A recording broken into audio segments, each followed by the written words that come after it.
بسم اللہ الرحمن الرحیم۔ السلام علیکم۔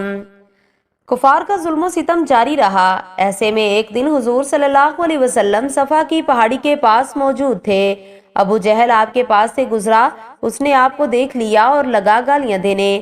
اس نے آپ کے سر پر مٹی بھی پھینکی۔ عبداللہ بن جدعان کی باندی نے یہ منظر دیکھا۔ پھر ابو جہل آپ کے پاس سے چل کر حرم میں داخل ہوا۔ وہاں مشرکین جمع تھے۔ وہ ان کے سامنے اپنا کارنامہ بیان کرنے لگا۔ اسی وقت آپ کے چچا حضرت حمزہ رضی اللہ تعالیٰ عنہ حرم میں داخل ہوئے۔ یہ اس وقت تک مسلمان نہیں ہوئے تھے۔ تلوار ان کی کمر سے لٹک رہی تھی۔ وہ اس وقت شکار سے واپس آ رہے تھے۔ ان کی عادت تھی کہ جب شکار سے لوٹتے تو پہلے حرم جا کر طواف کرتے، پھر گھر جاتے تھے۔ حضرت حمزہ حرم میں داخل ہونے سے پہلے عبداللہ بن جدعان کی باندی کے پاس سے گزرے۔ اس نے سارا منظر خاموشی سے دیکھا اور سنا تھا۔ اس نے حضرت حمزہ سے کہا، اے حمزہ، کچھ خبر بھی ہے؟ ابھی ابھی یہاں ابو الحکم بن ہشام یعنی ابو جہل نے تمہارے بھتیجے کے ساتھ کیا کیا سلوک کیا ہے۔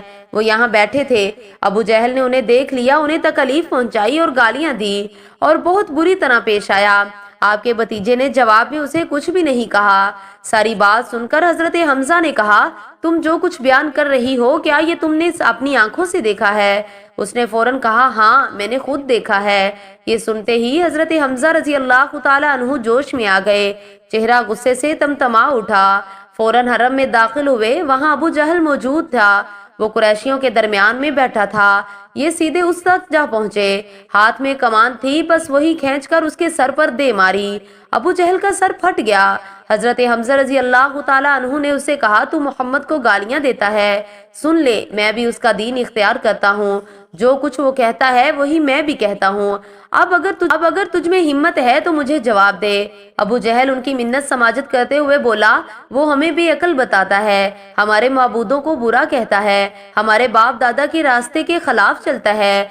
یہ سن کر حضرت حمزہ رضی اللہ تعالیٰ عنہ بولے، اور خود تم سے زیادہ بے عقل اور بے وقوف کون ہوگا جو اللہ کو چھوڑ کر پتھر کے ٹکڑوں کو پوجتے ہو؟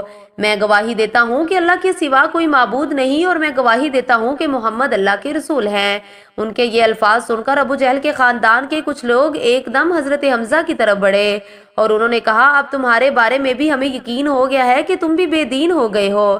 جواب میں حضرت حمزہ رضی اللہ تعالیٰ عنہ نے فرمایا، آؤ، کون ہے مجھے اس سے روکنے والا؟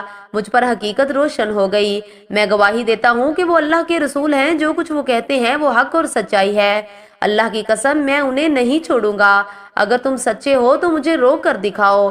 یہ سن کر ابو جہل نے اپنے لوگوں سے کہا، ابو عمارہ یعنی حضرت حمزہ رضی اللہ تعالیٰ عنہ کو چھوڑ دو۔ میں نے واقعی ان کے بھتیجے کے ساتھ ابھی کچھ برا سلوک کیا تھا۔ وہ لوگ ہٹ گئے۔ حضرت حمزہ گھر پہنچے۔ گھر آ کر انہوں نے الجھن محسوس کی کہ یہ میں قریش کے سامنے کیا کہہ کر آیا ہوں۔ میں تو قریش کا سردار ہوں۔ لیکن پھر ان کا ضمیر انہیں ملامت کرنے لگا۔ آخر شدید الجھن کے عالم میں انہوں نے دعا کی، اے اللہ پاک، اگر یہ سچا راستہ ہے تو میرے دل میں یہ بات ڈال دے، اور اگر ایسا نہیں ہے تو پھر مجھے اس مشکل سے نکال دے جس میں گھر کر گیا ہوں۔ وہ رات انہوں نے اسی الجھن میں گزاری۔ آخر صبح ہوئی تو حضور نبی کریم صلی اللہ علیہ وسلم کے پاس پہنچے۔ آپ سے عرض کیا، بھتیجے، میں اس مسئلے میں الجھ گیا ہوں کہ مجھے اس سے نکلنے کا کوئی راستہ دکھائی نہیں دیتا، اور ایک ایسی صورتحال میں رہنا جس کے بارے میں نہیں جانتا یہ سچائی ہے یا نہیں، بہت سخت معاملہ ہے۔ اس پر حضرت صلی اللہ علیہ وسلم نے حضرت حمزہ کی طرف متوجہ ہوئے اور انہیں اللہ کے عذاب سے ڈرایا، ثواب کی خوشخبری سنائی۔ آپ کے واضح نصیحت کا یہ اثر ہوا کہ اللہ تعالیٰ نے انہیں ایمان کا نور عطا فرما دیا۔ وہ بول اٹھے، اے بھتیجے، میں گواہی دیتا ہوں کہ تم اللہ کے رسول ہو، بس اب تم اپنے دین کو کھل کر پیش کرو۔ حضرت ابن عباس رضی اللہ تعالیٰ عنہ فرماتے ہیں، اس واقعے پر قرآن پاک کی یہ آیت نازل ہوئی، ایسا شخص جو کہ پہلے مردہ تھا، پھر ہم نے اسے زندہ کر دیا اور ہم نے اسے ایک ایسا نور دیا کہ اسے لیے ہوئے چلتا پھرتا ہے۔ حضرت حمزہ رضی اللہ تعالیٰ عنہ کے ایمان لانے پر حضور نبی کریم صلی اللہ علیہ وسلم کو بہت زیادہ خوشی ہوئی۔ اس کی وجہ یہ بھی تھی کہ حضرت حمزہ آپ صلی اللہ علیہ وسلم کے سگے چچا تھے۔ دوسری وجہ یہ تھی کہ وہ قریش میں سب سے زیادہ معزز فرد تھے۔ اس کے ساتھ ہی وہ قریش کے سب سے زیادہ بہادر، طاقتور اور خوددار انسان تھے، اور اسی جب قریش نے دیکھا کہ اب رسول اللہ صلی اللہ علیہ وسلم کو مزید قوت حاصل ہو گئی ہے تو انہوں نے آپ کو تکلیف پہنچانے کا سلسلہ بند کر دیا۔ مزید اسلامک ویڈیوز کے لیے چینل کو سبسکرائب ضرور کریں۔ ملتے ہیں ایک اور نئی ویڈیو کے ساتھ۔ وعلیکم السلام ورحمۃ اللہ وبرکاتہ۔